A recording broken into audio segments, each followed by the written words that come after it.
এই পুজো মণ্ডপকেই বিশেষভাবে আমাদের যেভাবে সাহায্য করে এসছে, আগামী আর কটা দিন আশা করব আমাদের এভাবে সাহায্য করবে। তার জন্য আমরা পুজো কমিটির পক্ষ থেকে তাদের জানাই অশেষ অশেষ ধন্যবাদ।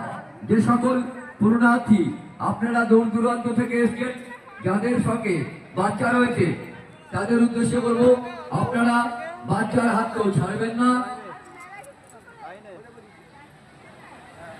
গত দুদিনে দুটি বাচ্চা হারিয়ে গেছিল, অনেক খোঁজার পর তাদের পাওয়া গেছে। তার জন্যই বলছি, প্রশাসনের পক্ষ থেকে আমাদের বারবার বলতে অনুরোধ করেছে, নিজ নিজ বাচ্চার হাতকেও ছাড়বেন না। আনন্দ করুন, অপরকেও আনন্দ দিন, নিজের মনে আনন্দ থাক। তার জন্যই বলছি আপনার বাচ্চার হাতকেও ছাড়বেন না।